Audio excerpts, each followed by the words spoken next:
visit a Muslim, when you visit a Muslim who is ill and who is sick, crying over this Muslim who is ill, i.e., what is the ruling of this? يعني ما حكم هذا البكاء? Is it permissible? Is it haram? Is it makruh? Should a person not cry when he visits an ill Muslim? Pay close attention, not the dead. Because most people, when they think about the ruling of crying, أول ما يتبادر إلى الذهن على الميت الصراخ البكاء الصياح أول ما يتبادر إلى الذهن جواز تحريم الميت. لكن الآن نتحدث عن المريض، يعني شبه المحتضر الذي على فراش الموت. Okay, someone who's very ill and who's very sick, or just someone who's normally sick and ill. Is it permissible to cry when you go and visit them? And when you cry and visit them, is that a manifestation of قلة الصبر أو عدم الصبر, that you're not patient or your patience is thin, or is it okay? That's what Imam al-Bukhari rahimahullah ta'ala means when he says باب البكاء عند المريض. What's the ruling of it? And Bukhari rahimahullah ta'ala, he didn't say a specific ruling because he wants the reader to take from the hadith and hear the ruling. He doesn't, in Bukhari, he doesn't لم يجزم بحكم جواز البكاء عند المريض تحريم البكاء عند المريض كراهة البكاء عند المريض البكاء عند المريض. أنت تقرأ الحديث تطلع على الدليل يكون الأصول عندك ثابتة أن النبي صلى الله عليه وسلم أجاز هذا، النبي صلى الله عليه وسلم نفر عن هذا، النبي عليه الصلاة والسلام نفسه فعل هذا. قد أخذت الحكم، قد أخذت الحكم واستفدته. You've taken the ruling yourself based off of the principles. The Prophet ﷺ, did he allow it? Did he say don't do it? Or did the Rasul ﷺ himself do it? So this is the madhab of Imam al-Bukhari with regards to these issues. Oftentimes he doesn't give a clear ruling. He poses an issue, he brings up a matter, and then right after that he brings you the prophetic tradition. And you as the Muslim have to figure it out. So the hadith is as follows. It's narrated by Abdullah ibn Umar. May Allah be pleased with him and his father. The great companion Sa'd ibn Ubadah radiyallahu anhu was ill. He was sick. He wasn't feeling well. He was disturbed. He was bothered. Maybe he was wounded. Al-Muhim, he was ill. I'm sure you can think about an illness today. Cancer, diabetes, cholesterol, the different problems that people have today. He was ill. It says, فَأَتَاهُ النَّبِيُّ صَلَّى اللَّهُ عَلَيْهِ وَسَلَّمَ يَعُودُهُ. And of course, the Prophet wanted to visit him. He wanted to go visit his companion, Sa'd ibn Ubadah, radiyallahu ta'ala anhu. And accompanying the Messenger of Allah sallallahu was Abdurrahman ibn Auf, and Sa'd ibn Abi Waqqas, and Abdullah ibn Mas'ud, a group of them in khiyar al-Sahaba, from the best of the companions. They all went to go visit their brother, Sa'd ibn Ubadah. So it says, فَلَمَّا دَخَلَ عَلَيْهِ فَوَجْدَهُ فِي غَاشِيَةِ أَهْلِهِ. They found that his family was looking over him. His family, he was, in a part of the house. His family, they were taking care of him, and they didn't directly see him. So they said, قَضَى, or he said, did he die? Did he pass away? Has he died? And they said, no, he has not died. He says, لَا يَا رَسُولُ اللَّهِ فَبَكَى النَّبِيُّ صَلَّى اللَّهُ عَلَيْهِ وَسَلَّمَ. And when the Prophet heard that he did not pass yet, the Prophet began to cry. The Prophet, he began to cry that Sa'd ibn Ubadah radiallahu anhu was in this situation, in this state. And when the people saw the Prophet crying, فَلَمَّا رَأَوُا الْقَوْمُ بُكَاءَ رَسُولِ اللَّهِ صَلَّى اللَّهُ عَلَيْهِ وَسَلَّمَ بَكَوْا. And they also began to cry. They cried when they saw the Prophet ﷺ crying. طيب. Then it then says, فَقَالَ أَلَا تَسْمَعُونَ. It said, don't you hear? Aren't you listening? Aren't you paying attention? It says, إِنَّ اللَّهَ لَا يُعَذِّبُ بِدَمْعِ الْعَيْنِ وَلَا بِحُزْنِ الْقَلْبِ وَلَكِنْ يُعَذِّبُ بِهَذَا. Allah will not punish His servant for crying. And Allah does not punish a servant for having sadness in the heart. That's natural. You're not going to be punished for these things, for being sad and being emotional. However, يُعَذِّبُ بِهَذَا. He pointed towards the tongue, meaning wailing, meaning screaming, meaning cursing, meaning cursing. Why have you done this to me? Why did you take him? As many people say at their funerals. They say all the time, why? Why? Why him? Why this little small baby? He didn't do any wrong to anyone. My husband, alright? The tongue is the reason behind the punishment. He says, oh, yarhamu. Or it could be a means of mercy. Allahu Akbar. The tongue can be a means of punishment, or means of mercy. A double-edged sword. You pick what you want to use your tongue for. You can say, Inna lillahi wa inna ilayhi raji'un. Raditu billahi rabban. Or you can curse Allah, slander, scream out loud, insult people, make ta'an. You have to pick what you do with your tongue. You're responsible what you do with your own tongue. It then says, وَإِنَّ الْمَيِّتَ يُعَذَّبُ بِبُكَاءِ أَهْلِ عَلَيْهِ. And that Allah will punish a deceased person, a deceased servant, because of his wife or his son or his father or his students, whoever, wailing over him. In his grave, he will be punished not for what he's doing, but what his family members are doing. Then the Imam al-Bukhari, he quotes, it says, وَكَانَ عُمَرُ رَضِيَ اللَّهُ عَنْهُ يَضْرِبُ فِيهِ بِالْعَصَى وَيَرْمِي بِالْحِجَارَةِ وَيَحْثِي بِالتُّرَابِ. After the Prophet ﷺ, and when the Prophet left, he died, Umar radiallahu anhu continued this sunnah. And whenever he saw someone screaming over the dead and wailing over the dead and crying in an imbalanced or gross manner, he would hit them. He would either hit them with a stick, or he would throw stones at them, or he would pick up sand and toss it in their faces when he saw people not implementing the prophetic guidance with regards to the dead. So this hadith, al-maqsood min al-hadith, al-shahid min al-hadith, the main point here is the Prophet ﷺ, he did what? He cried. And the companions also cried. So that proves bab al-buka'i inda al-marid, yani annahu laysa fihi shay. It's permissible to cry when you visit a Muslim. The Prophet did it, and if it was specific to the Prophet, then what? Companions wouldn't have done it. So it's a double dilalatain. The Prophet did it, وَقَرَّ الصَّحَابَةَ عَلَى فِعْلِهِ. يعني لا يقال أن هذا يختص بالنبي صلى الله عليه وسلم. عرفت؟ لا يقال أنه من خواص يعني خصائص الرسول صلى الله عليه وسلم. أن الصحابة فعله كذلك أقرهم عليه. So the Prophet did it, and the companions did it in his presence. So therefore, the conclusion, al-khulasa, is that it's permissible to cry when you visit a sick person. Shrieking, wailing, screaming, falling into 1,000 pieces and crying, different story. But natural emotion, natural sadness, is nothing wrong with that. That's the main point from the hadith in Kitab al-Janaiz.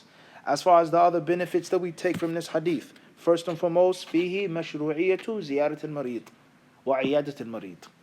And this is an abandoned sunnah to visit the sick. May Allah make it easy for us to implement this sunnah, visiting the sick. The Prophet did it and the companions did it. الفائدة الثانية فيه فضيلة هؤلاء الصحابة الكرام الذين اصطحبهم النبي عليه الصلاة والسلام في عيادته لسعد بن عبادة.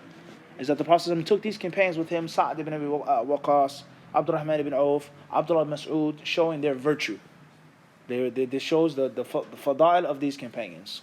Al-Fa'ida Thalitha, the third point proves, is that the Prophet ﷺ was a human being. He was a man, made of skin and flesh and bone. And he went through emotions and sadness and feelings, ups and downs, like the rest of the men went through. So the Prophet ﷺ, of course, we know his status, ﷺ, and what Allah had given him and blessed him with, and shown him and taught him. But at the same time, we do not believe, as the Christians do, that our prophet and messenger is divine in nature. We do not believe that. He was immortal. And he experienced pain and suffered like other humans experienced pain and suffered. The Prophet clearly what? Cried. He clearly cried. Next benefit is that tears and crying is not a form of weakness. Al-Bukaء la yadul ala da'af. It's not a sign of weakness. Everybody shows their emotions differently. Some people cry, some people punch the wall, some people do this, some people do that. It doesn't mean just because you cry that you're necessarily weak. It doesn't mean that you can have a tender heart. It doesn't mean that you're a coward. You can be a great battle warrior. But tears is a different story. The next benefit we take from this hadith is يعني فيه حسن تعليم النبي عليه الصلاة والسلام حيث جمع بين الفعل والقول. الأصل أن يكون القول مقدم على الفعل، لكن النبي صلى الله عليه وسلم فعله وأقره ثم علمهم إن الله لا يعذب بدمع العين ولا بحزن القلب إلى آخره. The Prophet ﷺ was a great teacher. He did it himself, firstly. He allowed them to do it. And then he explained to them verbally. There's nothing wrong with this, there's nothing wrong with that, and there's nothing wrong with this. The next benefit we take from this hadith, أن المحرمات محصورة وأن المباحات غير محصورة. That the haram things are the things that are counted in Islam. And the permissible things are limitless. The haram is limited. There's a cap on what you cannot do. And there's no cap on what you can do. In Islam, what you can't drink, alcohol, you can't drink this, you can't drink, that's it. You want to drink water, tea, coffee, orange juice, apple juice, faddal.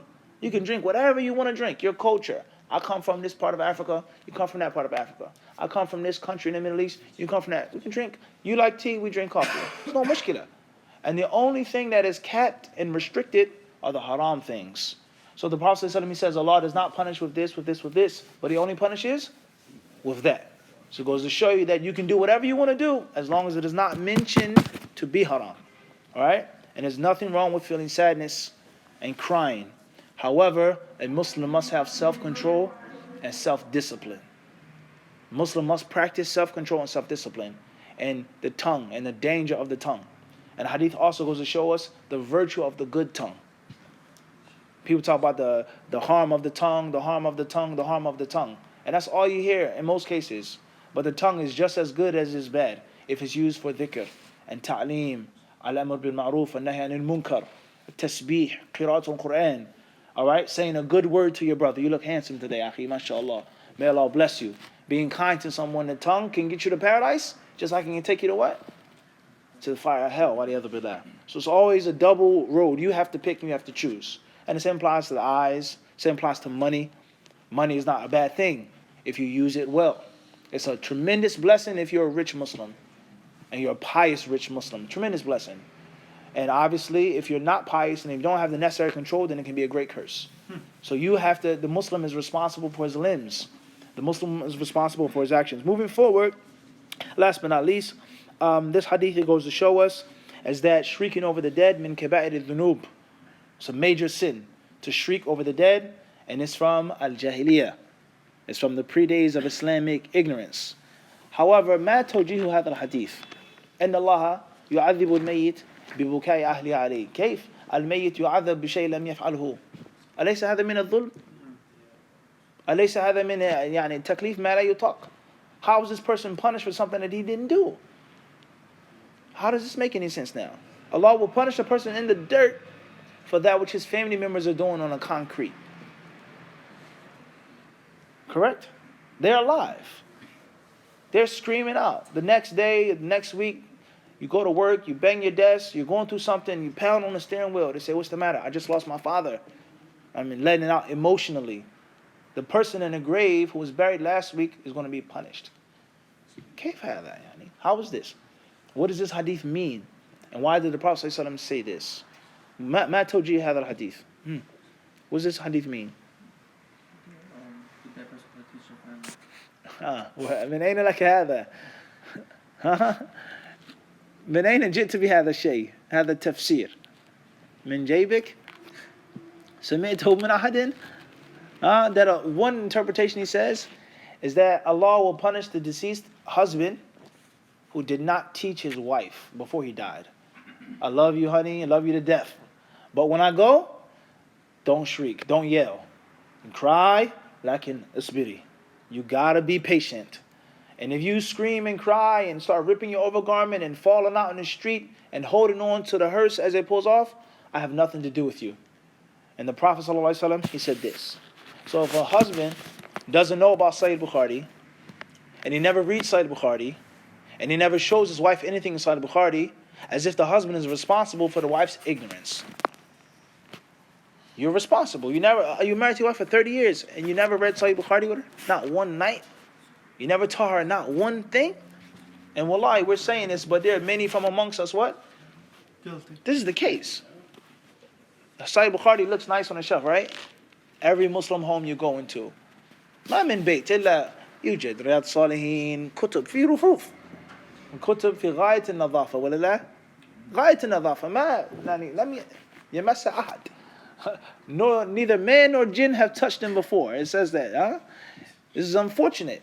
Sahih Bukhari is sitting on the shelf pretty. And people never pick it up. Husband never shows his wife. Alright? So there's one interpretation is that the people who die and they did not teach their families and warn them and impose on them the sunnah, and then they do it, they'll be responsible for it. It's one of the interpretations of this hadith, and there are others as well. Al-Muhim, it shows you the danger of at-tashabbuh bi ahl al-jahiliyyah, of imitating the people of pre-Islamic ignorance and being like them, and that it's a means of punishment. Allah Azza wa Jalla surely knows best. Walhamdulillah Rabbil Alameen. Yakum.